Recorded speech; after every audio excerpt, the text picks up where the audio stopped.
Hello. हाँ sir, Satnam दादा। सतनाम, कहाँ से? बोलिए बोलिए। हाँ हाँ, तो आपके माने प्रवचन का यहाँ रोज हमारे बीच चर्चा चलता है साहिब जी। बहुत अच्छी बात है, गांव में चलती हाँ है। तो हेलो। बहुत बढ़िया। हाँ हाँ बोलो। हाँ, तो हमारे मन में एक प्रश्न उठ रहा है और उनका भी हम समाधान नहीं हुआ है साहिब जी अभी। बोलो। तो जैसे शब्द भेदी बाण क्या है ये, थोड़ा सा दया कर देते हैं। शब्द भेदी बाण। हाँ हाँ जी। ये तो भेद है ना गुरु का। शब्द रूपी हाँ बाण वो देता है, तभी सीधे दिल में लगता है जाके वो। हाँ गुप्त भेद बताता है, हाँ। तब भक्ति की कसक बनती है, भक्ति करता है जीव। बाकी जो शब्द भेदी बाण दूसरा बाण है, वो हाँ बाण शब्द पे जाता है सीधे, जहाँ से आवाज उत्पन्न हो रही है वहीं पहुंचेगा। बिल्कुल है ना। तो शब्द भेदी बाण जो है वो शब्द को भेदता है बिल्कुल। और किसी जीव की हत्या नहीं करता वो बाण।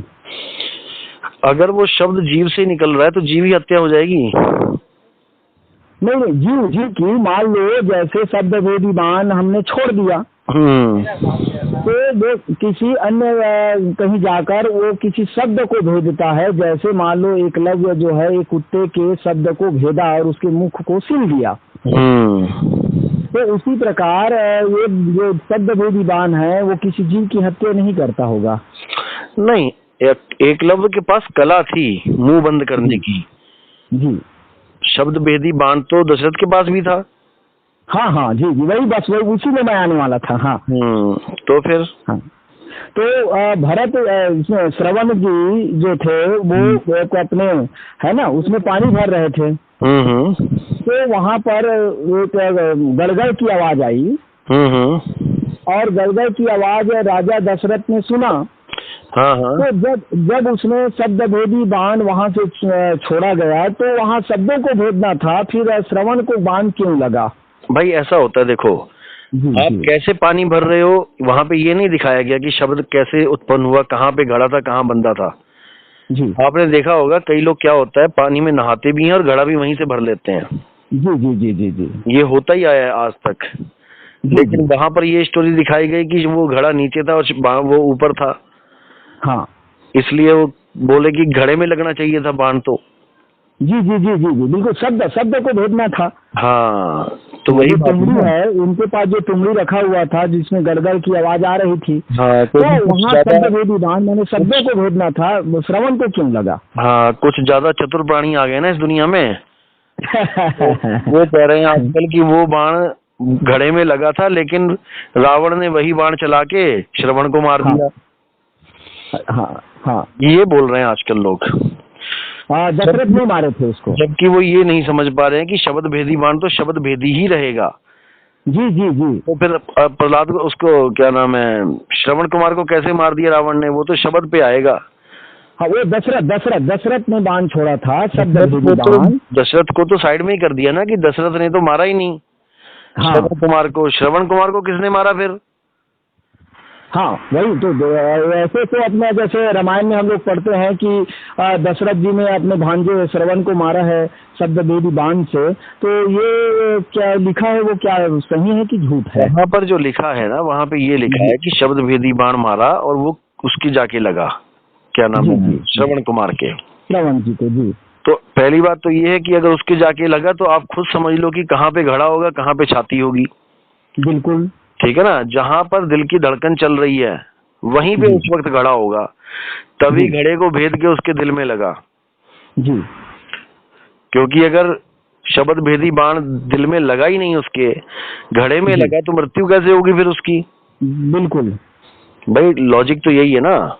जी जी जी जी बिल्कुल बिल्कुल। अब कई लोग कह रहे हैं, कई मैंने देखे कथाकार, वो बहुत होशियार हैं, दुनिया से ज्यादा होशियार बने हुए हैं वो हाँ। कह रहे हैं कि शब्द भेदी बाण जो था वो घड़े में लग गया।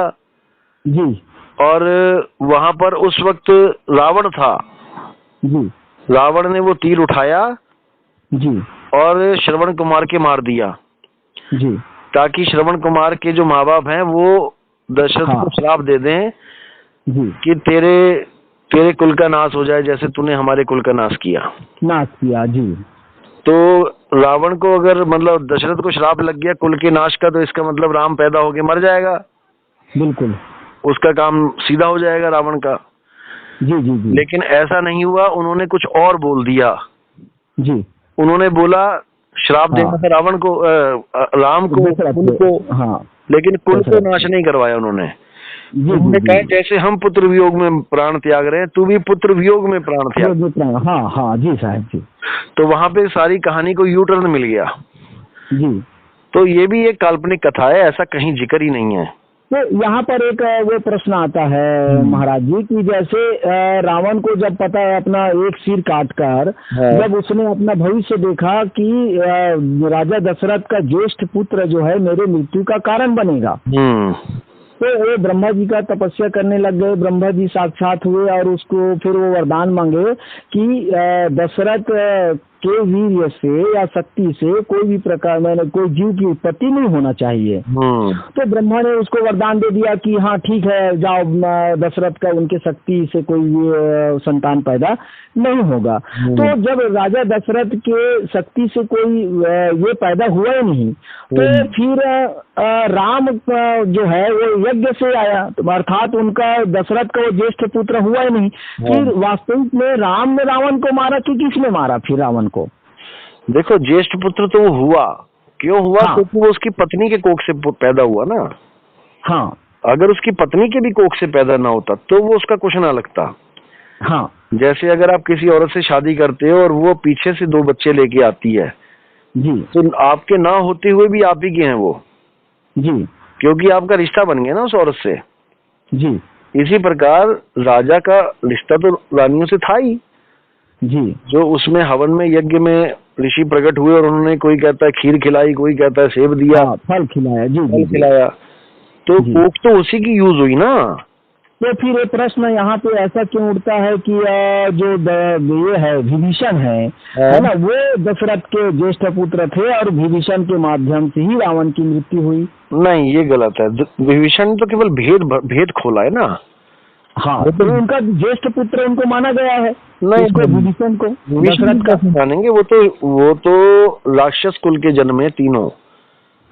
कुंभकर्ण इसमें ग्रंथ में आया है साहब जी कि इसी डर के वजह से एक बार रावण जो है वो कौशल्या को भी हरण करके ले गया था। अच्छा, कौन से ग्रंथ में है ये? नहीं, उसमें अपना एक कोई रामायण है ना। मैं आपको आपका नंबर मेरे पास से है, मैं उस रामायण का नाम आपको जरूर बताऊंगा साहब जी।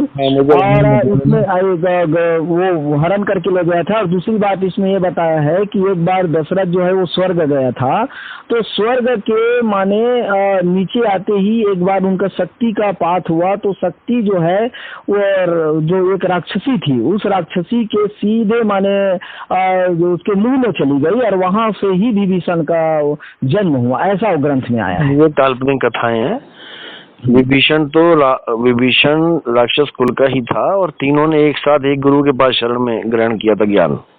मैं ना कल आपको फोन करूंगा और जो संत इसको साबित किए हैं उस संत का नाम मैं आपको बताऊंगा। हाँ ठीक है नहीं, कोई बात नहीं। कि विभीषण, हाँ विभीषण जो है राजा दशरथ का ज्येष्ठ पुत्र है और विभीषण के द्वारा ही रावण की मृत्यु हुई। कोई बात नहीं। जो हमारा मेन ग्रंथ है ना रामायण जी, असल में वो एक ही है, वाल्मीकि रामायण। जी जी जी जी, बिल्कुल बिल्कुल। अगर वाल्मीकि रामायण में ऐसा कुछ है तो वो आज सबको पता लग जाना चाहिए था। हाँ,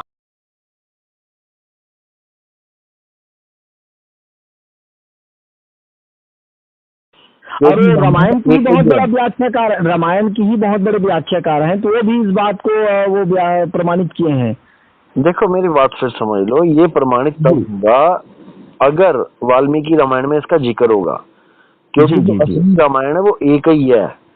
हाँ। उसके बाद जितनी भी रामायण बनाई गई हैं ये सब अपनी अपनी संज्ञा दे दी है लोगों ने, अपना अपना उसमें मिलावट किया है, दंत कथा टाइप का। हाँ, दंत कथा टाइप में। हाँ, अपना दिमाग लगा के उसको आगे बढ़ाने की कोशिश करी है, लेकिन जो मेन मूल ग्रंथ है वो वाल्मीकि रामायण है।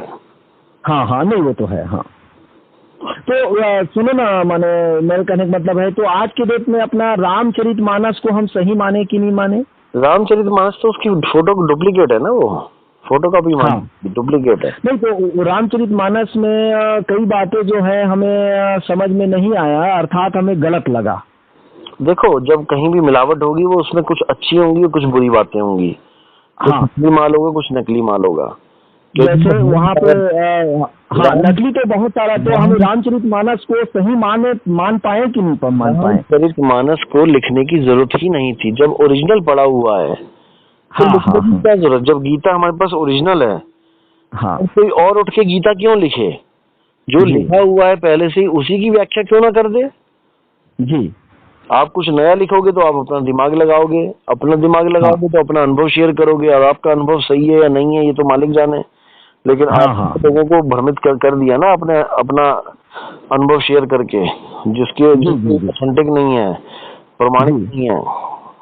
जी जी तो यही है सारा खेल कि रामचरितमानस तो बाद में आया है, पहले वाल्मीकि रामायण था, रामायण आया था। ही एकमात्र ग्रंथ है जिसमें राम की व्याख्या है, नहीं तो राम नाम का कोई और ग्रंथ है ही नहीं।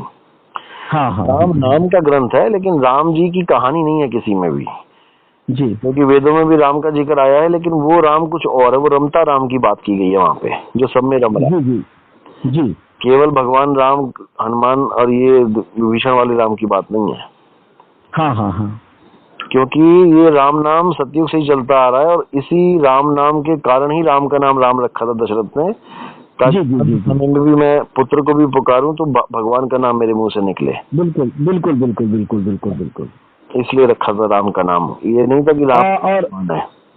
हाँ, एक समस्या है साहब जी हाँ जी। कि जैसे कि शास्त्र में लिखा गया है कि मान लो कोई निष्पाप जीव है, जैसे कि इसमें हमें पढ़ने को मिला कि भीष्म पितामह जो है एक गलती की वजह से या कोई जीव की हत्या या कुछ कारणवश भूलवश हुआ होगा, उन गलती की वजह से उनको शीरसैया में सोना पड़ा। बिल्कुल। तो उसी प्रकार से जैसे पुराने इसमें चाहे त्रेता हो या द्वापर हो, उस समय राजा महाराज जो छत्री होते थे वो जंगल में निष्पाप निष्कलंक और माने जीवों की हत्या करते थे शिकारी के रूप में, शिकार के रूप में। तो क्या ऐसे शिकार करने वाले जीवों को माने शिकारी को है या राजा महाराजाओं को पाप नहीं लगता था? बिल्कुल लगता था, कौन कह रहा नहीं लगता था। हाँ, तो राजा दशरथ को फिर स्वर्ग कैसे मिला और राम को स्वर्ग कैसे मिला? क्योंकि ये तो बड़े फिर जीव मारने वाले हैं। भाई आपको किसने बोला कि इन लोग को स्वर्ग मिला? हाँ नहीं, उसमें संत है, मैं उसका भी आपको नाम बताऊंगा कि वो बोले है ना कि ये तो परमात्मा है, और मैं ये बात उनके सामने रखा तो बोले कि नहीं, ये लोग ना उन जीवों को मुक्ति पाने के लिए मारते हैं, मुक्ति देने के लिए मारते हैं, ऐसा प्रश्न है, ऐसे उसका जवाब आया था। अच्छा। हाँ। किस चीज से मुक्ति देने के लिए? किस चीज से मुक्ति देने के लिए मारते हैं उसको?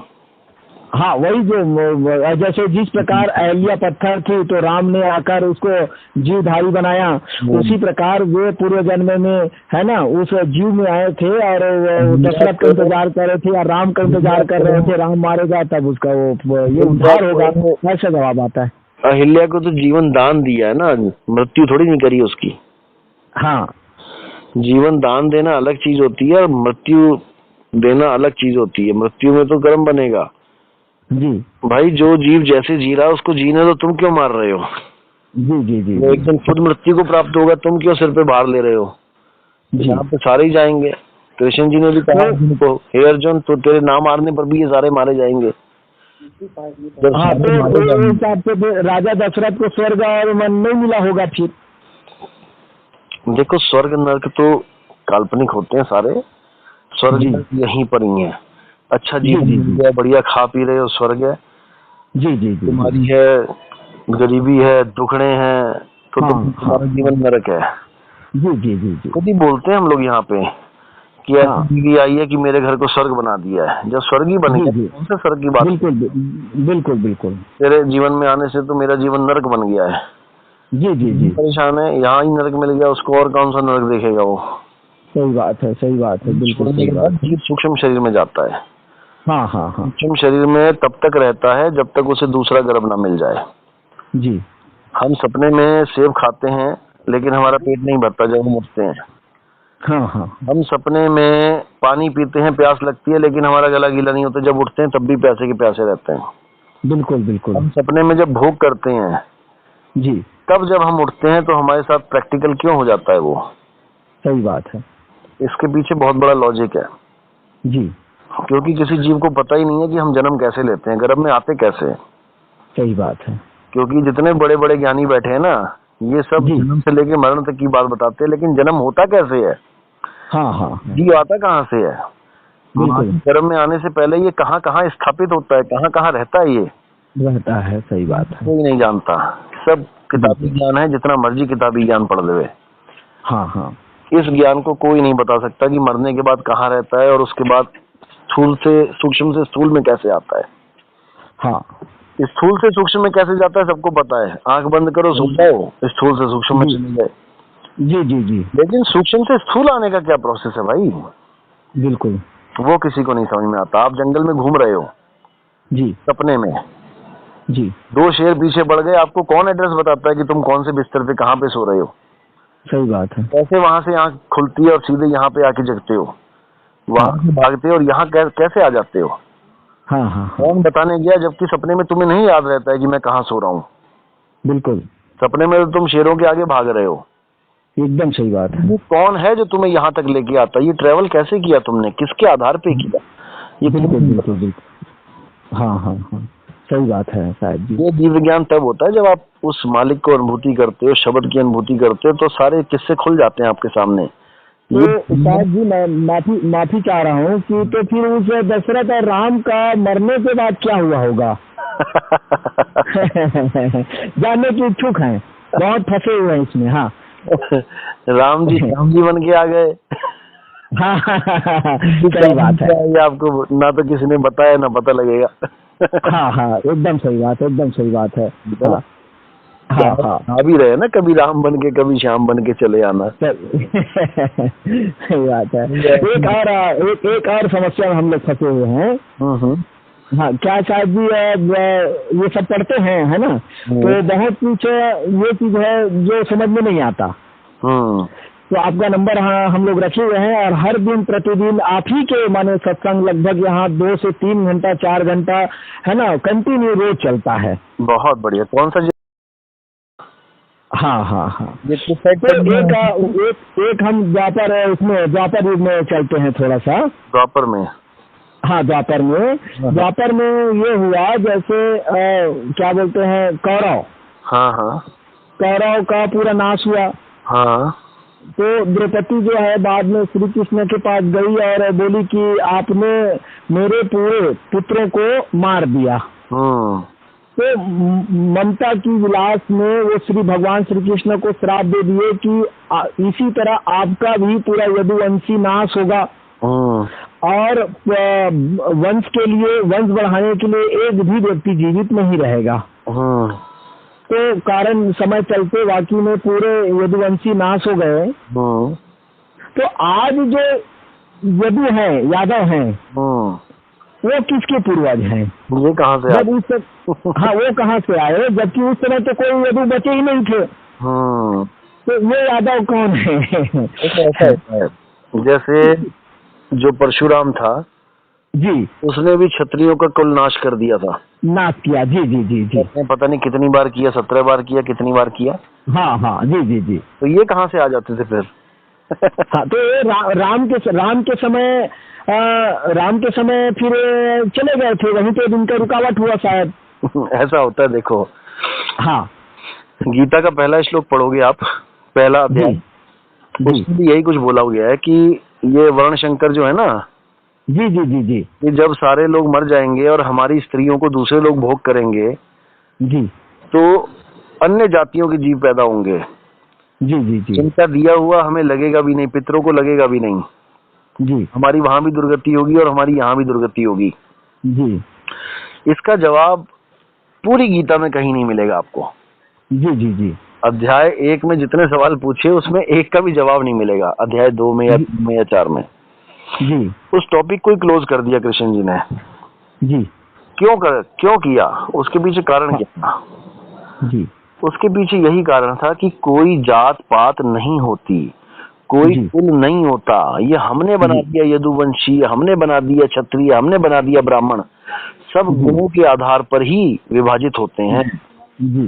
जितने भी जीव हैं, जो क्षत्रिय है, क्षत्रिय का मतलब है जिसके भुजाओं में बल हो जी। इसका मतलब ये नहीं कि केवल क्षत्रिय जात वाले ही रहेंगे वहाँ पे। बिल्कुल बिल्कुल बिल्कुल बिल्कुल जी, ठीक है ना। तो वहाँ पर सारा वर्ण भेद ही खत्म कर दिया उन्होंने। हाँ। ये बोल के कि हे अर्जुन, कभी आत्मा मरती ही नहीं है, तुम किस कुल की बात कर रहे हो? एक भी आत्मा नहीं मरा यदुवंशी, सबके शरीर बचने हैं केवल जी। तो यदुवंशी कौन है? शरीर है कि आत्मा है? सही बात है। तो यहाँ पर भेद ही खत्म कर दिया। ना कोई हिंदू था, ना कोई मुसलमान था, ना कोई सिख, ना ईसाई, ना ऊंची जात, ना नीची जात, केवल 3 गुण थे, ब्रह्मा विष्णु महेश जी। तो फिर ये क्षत्रिय कहाँ से आ गए, यदुवंशी कहाँ से आ गए भाई? अगर इन तीनों में से कोई क्षत्रिय यदुवंशी नहीं है तो सब इन्हीं की तो औलादे हैं आगे जी जी। ब्रह्मा जी की औलाद मनु जी। मनु से वो ऋषि कौन था? मनु ही था ना पहला ऋषि। हाँ, मनु था। हाँ, मनु था। तो जो मनु ऋषि है या जो ब्राह्मण है, तो फिर राजा कहाँ से आए इधर? क्योंकि मेरा वही आपको प्रश्न करना था कि जब मनु और शत्रुपा से हम संसार सब बसे हैं, तो जब मनु और शत्रुपा ब्राह्मण हुए तो उनके वंशज हम भी ब्राह्मण होते, तो आ गया फिर अन्य जाति में क्यों बना? वही तो मैं कह रहा हूँ, इस जात पात तो कोई है ही नहीं है, गुणों के आधार पर जात पात बनती है। जब कोई लोहे का काम करने लगा तो उसको हम लोहार कहेंगे जी। लेकिन आज हम जाएंगे तो क्या कहेंगे? लोहारों की बस्ती कहाँ है भैया? क्या जात है? लोहार जात है मेरी जी। तो साहब जी, मैं माफी चाह रहा हूँ, अभी आपने बताया कि ब्रह्मा का कोई जात नहीं है, ब्राह्मण भी नहीं है ब्रह्मा, ये ब्राह्मण भी नहीं है। हाँ, तो ब्राह्मण भी नहीं है, तो ब्रह्मा साहब जी, तो ब्रह्मा का कोई जात नहीं है, तो ब्रह्मा का ही मानस पुत्र मनु हुआ। हाँ, तो मनु कैसे ब्राह्मण हो गए? जब वो तो उनके पिताजी का कोई जात नहीं, तो ये ब्राह्मण कैसे हुए? ब्राह्मण कोई जात नहीं है, मैं कितनी देर से यही समझा रहा हूँ। गुणों के आधार पे, जैसे लोहार कोई जात नहीं है। हाँ, लोहार गुण है उस आदमी का जो लोहे के साथ काम करता है जी जी। कर्म के आधार पे नाम दिया गया। ऐसे ही ब्रह्म को जानने वाला, जो ब्रह्म को जान जाता है, वो ब्राह्मण कहलाता है, ब्राह्मण है जी। जो पिंड को जान जाता है वो पंडित कहलाता है जी जी जी। जिसकी भुजाओं में बल है वो क्षत्रिय कहलाता है जी। और जिसको 2 से 4 करना आता है, कमाई करना आता है, वो वैश्य कहलाता है जी। और जो सबकी सेवा करता है वो शूद्र कहलाता है जी। इसके अलावा और कोई जात पात नहीं है। कर्मों के आधार पर जात पात बनाई गई थी जी, जबकि जात पात का कोई अस्तित्व है ही नहीं। हाँ। आज एक छोटी जात वाले ने, जो है ही नहीं, किसी ऊंची जात वाले के वहां पानी पी लिया तो उसने बच्चे को मार के मार दिया राजस्थान जी। वही बच्चा अगर प्रधानमंत्री बन जाता जी, तो ऐसे 50 ऊंची जात वाले मास्टर हाथ जोड़ के खड़े होते उसके आगे। सही बात है। तो फिर कहाँ गई जात जी? जात नाम की कोई बीमारी है ही नहीं। हम जैसे कोरोना नाम की कोई बीमारी नहीं है, बिल्कुल बता दिया गया है कि हम फंस गए हैं जी। ऐसे ही जात पात नाम की कोई बीमारी नहीं है भाई, हमें जात पात में उलझा दिया 52 अक्षरों के कारण। तो जैसे साहब जी, कर्म के आधार पे हमारे इस धरती में कर्म के आधार पे जात का रचना हुआ, बिल्कुल हुआ है नहीं? तो आज के डेट में जैसे पोथी पुराण पढ़ने वाला पंडित है ना, एक कोष्ठक के बेचने वाले का काम कर रहा है, माने कपड़ा बेच रहा है, तब क्या हम उसको कर्म के आधार पे उसको कोष्ठक बोल सकते हैं? हम कुछ भी बोल सकते हैं, इसमें कोई फर्क ही नहीं पड़ता है ना। तो फिर अपने जात में फिर उसको कोष्ठक लिखना चाहिए, ब्राह्मण क्यों लिखते हैं जब कर्म कोष्ठक के जैसे कर रहे हैं? संसार में बंध गए हैं हम लोग कि ब्राह्मण का लड़का ब्राह्मण होगा, शूद्र का शूद्र होगा, बंध गए हम लोग। जब शूद्र का लड़का भर्ती हो जाता है फौज में और जब देश का रक्षक यानी क्षत्रिय बन जाता है, तब उसको कोई शूद्र क्यों नहीं बोलता? उसको सैनिक क्यों बोलते हैं? हाँ, उसको कमांडर क्यों बोलते हैं? उसको एक लेफ्टिनेंट क्यों बोलते हैं? ये सब पत्नियां हैं सैनिकों की, क्षत्रियों की जी। वहां पर कोई नहीं बोलेगा कि ये चमार है, ये चूड़ा है, ये कुछ भी है। वहां कहेंगे ये लेफ्टिनेंट है, ये सूबेदार है, ये कर्नल है, ये जनरल है, क्योंकि ये पदवी है क्षत्रियों की जी। वो क्षत्रिय बन चुका है, वो शूद्र नहीं रहा जी। तो इसी आधार पे चलता है सारा काम। जो पीएम बन गया, प्राइम मिनिस्टर बन गया, वो पीएम है, वो शूद्र है क्या है, उससे कोई फर्क नहीं पड़ता जी। जो शिक्षक बन गया वो शिक्षक है, भले वो शूद्र क्यों ना हो, भले वो ब्राह्मण क्यों ना हो, भले वो क्षत्रिय क्यों ना हो, जो शिक्षक बन गया वो शिक्षक ही है। अब तुम शिक्षक को जात बना दो कि नहीं शिक्षक का लड़का शिक्षक ही होगा, तो तुमसे बड़ा बेवकूफ कोई नहीं। शिक्षक का लड़का तो लफंडर भी हो सकता है, नशेबाज भी हो सकता है, एक नंबर का फेलियर हो सकता है, बिल्कुल कुछ भी हो सकता है। तो जब ब्राह्मण का लड़का ब्राह्मण बना दिया तुमने, तो भले वो नशेबाज हो, कुछ भी हो, ब्रह्म को कभी समझ भी ना पाए वो, तब भी तुमने ब्राह्मण बना दिया। बिल्कुल बिल्कुल बिल्कुल। तो ये बिल्कुल गलत है गुणों के आधार पे। हाँ, ये वंशवाद नहीं चाहिए हमें। हाँ हाँ हाँ, बोलिए। तो लेकिन अब इनका सुधार कैसे हो सकता है जब उसी गीता में लिखा गया है कि जागृति से उद्धार होता है। अब हमारे सत्संग सुन के लोग हिंदू मुस्लिम सिख ईसाई एक हो रहे हैं, इसको जागृति कहते हैं। जी जी जी। धीरे धीरे ये सब एक हो जाएंगे तो जात पात का नाम ही खत्म कर दिया जाएगा, क्योंकि जहाँ पावर हो जाती है ना, एक मत हो जाते हैं, वहां पे कानून बदल जाता है। बात तो ये है कि जब धर्मनिरपेक्ष राज्य है हमारा, हम खुद कह रहे हैं कि ये जात पात नहीं होनी चाहिए, तो हमारी जो फॉर्म है उस पर क्यों नेशनलिटी के अलावा कुछ और लिखा जाता है? बिल्कुल बिल्कुल। हम खुद ही अपनी जात पात खत्म नहीं करना चाहते। सही बात है। मेरी क्या जात है? मेरे 10वीं में एडमिशन लेने से मेरी जात पात का मतलब ही क्या है? मैं एक स्टूडेंट हूँ, इतना बहुत है मेरे लिए जी। मैं भारतीय हूँ, इतना बहुत है मेरे लिए। मेरी फीस भारतीयों वाली होनी चाहिए। कोई विदेश से आएगा तो उससे भले 10 गुना तुम लो जी, इससे ज्यादा कुछ नहीं चाहिए। जी जी जी जी जी। लेकिन हम खुद ही इन चीजों से ऊपर नहीं उठना चाहते। आप लोगों का ज्ञान का एक बहुत बड़ा समर होने वाला है। बिल्कुल होने वाला। तो मैंने आप ही को इसमें सुना हूँ यूट्यूब के माध्यम से। जागृति परमात्मा ने चाहा तो बहुत बड़ा बूम आएगा। तो किस पर्पस पर माने समर होने वाला है? पर्पस तो एक ही है हमारा कि मनुष्य समझे अपने आप को। इंसानियत धर्म होना चाहिए, एक ही धर्म होना चाहिए, ह्यूमैनिटी। पूरे विश्व में इंसानियत ही एक धर्म होना चाहिए। जात पात को खत्म करो, धर्मों को भी खत्म करो। जैसे अग्नि का एक धर्म है जलाना, और वो पूरे विश्व में एक ही धर्म है। कहीं पर भी खड़े होकर आग लगा के देख लो। जी जी जी जी। इसी प्रकार इंसान का धर्म है इंसानियत।